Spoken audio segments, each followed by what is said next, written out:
The Blessed Beasts, Holy Mother, Chojin X. This is Sora Siruha, the once war hero now turned villain known to be the Witch of the Tower of Mourning. Or is she a villain? Whether you think so or not depends on how you view her actions post the Great Chojin War, but one thing is for certain. Sora has committed horrible atrocities and is responsible for the genocide of the people of Antaland, along with the countless lives on the pursuit of passing her mark down to a suitable candidate. That being said, every move she made was for the greater good of humanity, or at least according to her divinations. You see, she has foreseen a future where calamity walks the earth, spreading death and decay. This vision was the inciting incident to push her and her followers out of Yamato Mori, the very organization she started to protect the people.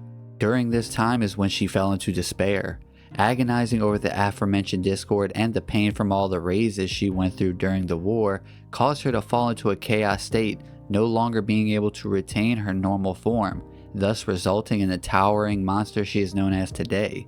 Of course, she wasn't always a monster. Her story starts during her time as a nun when she was 16. She had a vision of Queen attacking members of her memorial procession. She warned the leader, but he refused to heed her warning. The divination proved to be true.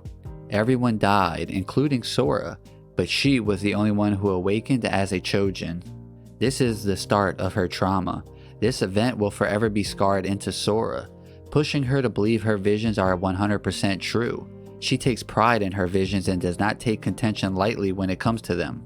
From when she awakened as a Chojin until she was cast off in the tower, her life has been about fighting for the people. She for sure had a messiah complex, but I truly believe Sora always had her heart in the right place. Even though that may be the case, that kind of life led her to an opium addiction. Yes, she is a drug addict, but she's my favorite drug addict. This is a tragic case of a young woman who is forced into becoming the defender of a nation. She grew Yamato Mori from the ground up with her loyal followers. She trained another young seer named Mato, who could also see into the future, and Sora also made allies along the way like Antites. He played a huge part in the Great Chojin War. His awakening repelled Queen's forces, and he was also the one to later assassinate Queen. Unfortunately, Sora had a vision of him, Antites, and his faction rebelling. Remember, she believes her visions to be absolute, so she chose to act. By act, I mean genocide.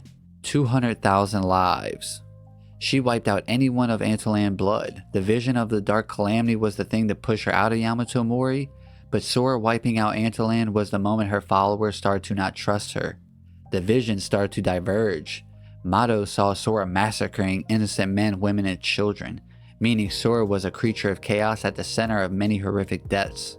So when Sora proclaimed there would be a Dark Calamity and Mato didn't, the organization split in two and Sora became known as a witch. A slave to her divination, she is now a chained beast who must remain in the tower for a good 20 to 30 years, waiting for the birth of a beast to inherit her mark. Enter Tokyo. He is one of many children of Sora in the story, but our focus is on him because he is the beast she needs to accept her mark and defeat the calamity. The unspeakable acts Sora has committed since she has been in the tower have all been to stop the calamity. The ends justify the means to her. Yamato Mori can't stand by allowing her and her followers to commit such acts, even if they are doing it for an unforeseen noble act. They take action to weaken Sora while they strengthen their forces. Their first goal is to cut her off from her opium supply. This will greatly increase their chances of victory. Tokyo has a problem with the way both sides are choosing to operate given the circumstances. He genuinely believes there is room for discussion between the two sides, but instead it always comes down to fighting. To remedy this dilemma, he achieved great strength in order to obtain the power to force a conversation with Sora when the time comes. Of course, this is only possible because Sora has grown weaker and his side now holds a stronger position in the battle. This is the moment where it all clicked for me in terms of how I view Sora's sense of self. Tokyo asks her 5 questions. What do you consider to be good? What do you consider to be evil? Who are your allies? Who are your enemies? And lastly, how do you hope to benefit? These are the same 5 questions Sandek asked Tokyo and Ellie back in chapter 8.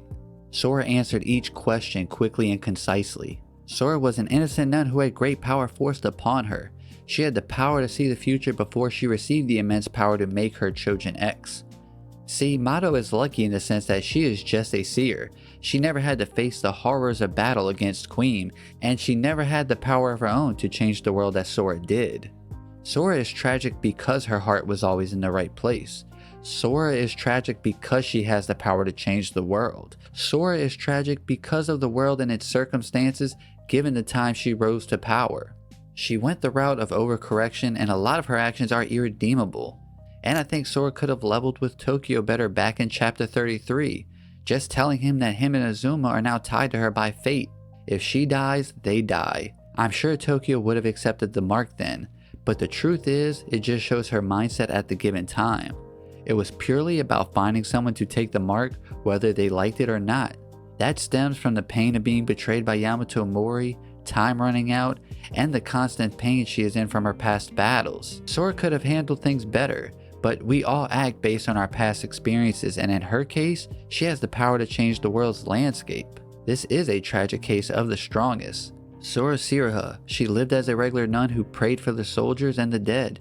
She died as a nun who got to smile as she said, "Goodbye, my beloved world." This was made possible because someone from Yamato Mori believed in her words. That'll do it for the video. I just want to share some quick thoughts about Sora. I truly love her as a character. She's actually my favorite character in the series.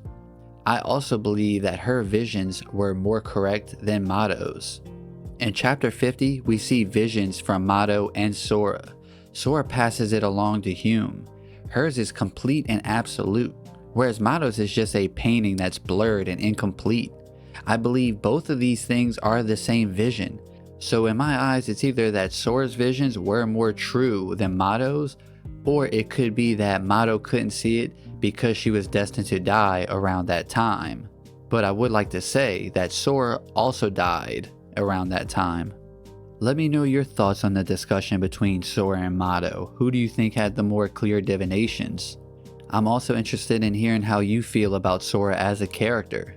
That'll do it for me though. Thanks for staying for the whole video. I'm the Jigan. Remember, stay normie, stay weeb. Shit even in between is fine. Until next time, peace.